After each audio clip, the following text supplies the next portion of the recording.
Hi guys, welcome to another vlog. I hope आप सब लोग बहुत बढ़िया होगे, बहुत शानदार होगे। तो भाई सीन कुछ ऐसा है कि अभी बज रहे हैं 8:43 एंड एज ऑलवेज निकल चुके हैं हम ऑफिस के लिए। तो अभी ऑफिस पहुंचते हैं, एक दो काम निपटाते हैं, फिर उसके बाद आपसे मिलते हैं। कि भाई एक्सप्रेस वे पे वरना 2 दिन से तो इस पर इतना ज़्यादा फॉग हो रहा है कि मतलब विजिबिलिटी 300 मीटर की भी नहीं थी। और वैसे ही इतने सारे एक्सीडेंट्स वगैरह चल रहे हैं भाई एक्सप्रेस वे पे। रोज़ मैं न्यूज़ सुन रहा हूँ, डेली डेली डेली डेली कुछ ना कुछ टकरा ही जाता है डेली डेली। तो भाई आप सब लोगों से एक रिक्वेस्ट है कि प्लीज़ गाड़ी आराम से चलाओ, एक्सप्रेस वे पे भगाओ मत। स्पेशली विंटर्स में तो बिल्कुल मत भगाओ, क्योंकि कुछ नहीं पता आगे विजिबिलिटी, कौन ट्रक खराब है क्या है, तो फिर गाड़ी इमीडिएटली रुक नहीं पाती, चाहे कोई सी भी गाड़ी हो। फिलहाल अपनी एसेसरीज निकालते हैं पहनने के लिए।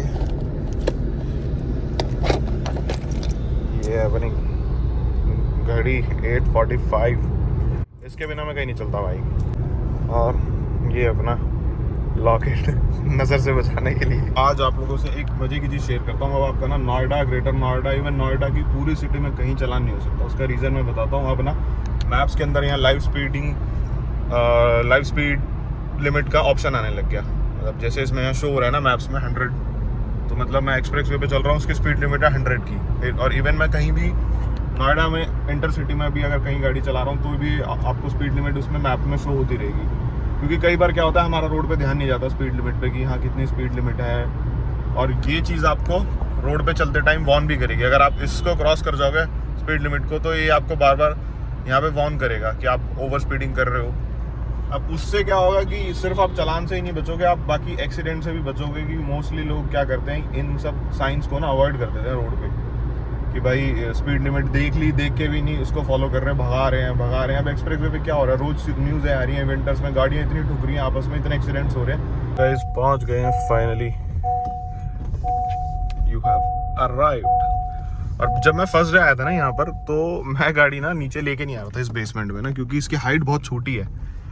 अब ये देख लो कितनी हाइट है। अब एक मिड साइज एसयूवी को ऐसा अब ये देखो और भी कम है, तो यहाँ लगता था कि जैसे गाड़ी ना टच हो जाए। तो मैंने वहाँ एंट्रेंस पे रोक ली थी, तो फिर गार्ड ने बोला, कह रहा नहीं भैया आ जाओ, निकल जाएगी गाड़ी।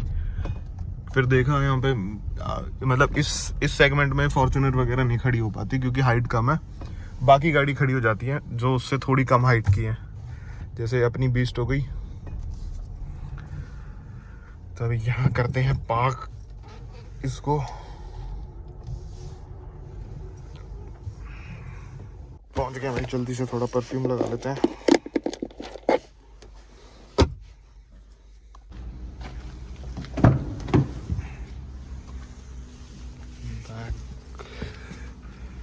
अपना बैग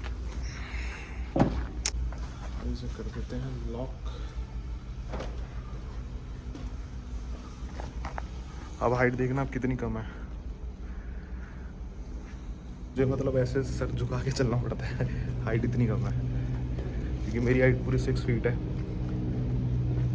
तो मुझे पहले दिन ये डर लगा था यार गाड़ी ना टच हो जाए ऊपर, गाड़ी को दिक्कत होगी तो दिक्कत हो जाएगी। सो गाइस ऑफिस से मैं फ्री हो चुका, अभी चल रहे हैं, एक मीटिंग है नोएडा में, मीटिंग खत्म करते हैं, देन उसके बाद चलेंगे घर। और शायद रिंकू को भी पिक पहुँच गए हैं सेक्टर 100। अब रिंकू को भी यहीं से पिक करना है, आ ही रही होगी बस। तो गाड़ी आगे ले जाने का फ़ायदा नहीं है क्योंकि फिर जाम लग जाएगा। मेरे को देख ही देख चश्मे लगा लिए कॉपी कैट। एक दिक्कत होगी यार, रिंकू का भी सोसाइटी छोड़ा और गाड़ी बस पार्क ही कर रहा था, पता नहीं आगे कहाँ एक ना व्हील के अंदर प्लास्टिक के कील लगी हुई थी उंगली बराबर, और वो घुसी टायर के अंदर और पूरा अंदर तक चली गई। इतना बड़ा होल कर दिया उसने, और बड़ी मुश्किल से मैंने हाथ से खींच के बाहर निकाला। तो अब इससे पहले पूरा टायर बैठे मैं इसका पंचर लगवा लूँगा, क्योंकि उसमें से आवाज़ आ रही है हवा निकलने की। हो गया पंचर, आवाज़ आ रही है ना, कील घुसी थी। गाड़ी में बैठो ना, हैं नहीं लगा ना, ऐसे ही लगा दोगे? थैंक गॉड भाई टायर का ज़्यादा नुकसान नहीं है। और जितनी मोटी कील थी ना, मुझे लग रहा था पूरा टायर का नुकसान कर देगी, और वो मैंने खुद ही हाथ से खींच के निकाली है छोटा, लेकिन उसमें भी डबल पंचर लगाना पड़ा। फिलहाल टायर बैठने से पहले पंचर लग गया, लेकिन उसने एक दिक्कत कर दी। क्या करा उसने, पागल ने नॉर्मल एयर भर दी इसके अंदर, और नाइट्रोजन डलती है। अब मुझे एक टायर में पूरी खाली करा के फिर नाइट्रोजन भरनी पड़ेगी दोबारा से उसमें।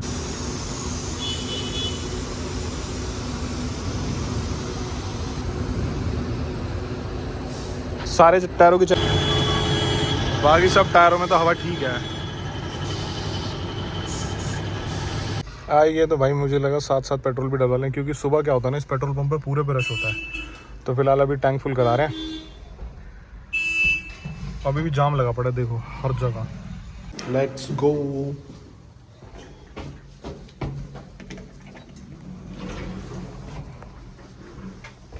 खिला देना ना, या उधर रख दो ना ऐसे उसको। दे दो, कुछ नहीं होगा, don't worry don't worry don't worry, कुछ नहीं होगा, दे दो दे दो, खा ले, कुछ नहीं, हाथ नहीं खाए गए, कोई बात नहीं। Very good. जैसे कि मैंने आपको बताया था ना, हम जा रहे हैं चाय पीने शाम की। यहाँ पे एक जैन चाय वाला है, अभी रिसेंटली इसने ओपन किया और इतनी शानदार चाय बनाता है ना, नीचे उतर के पता चल रहा भाई साहब इतनी ठंड हो रही है, और ऐसी ठंड में चाय के बिना तो रहा ही नहीं जाएगा। तो एक चाय पी के आ रहे हैं, फिर उसके बाद घर जाके खाना खाएंगे। वैसे हम लोग पहुँच गए हैं, ये है वो अड्डा। पूरी वाइब सी रहती है भाई यहाँ पे, ये देखो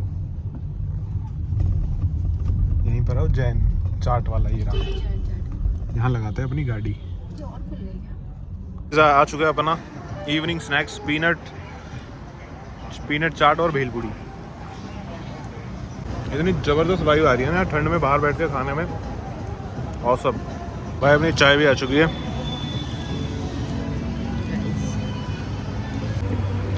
चाय की ऐसी आदत पड़ गई, बिना चाय के रह ही नहीं जाता यार।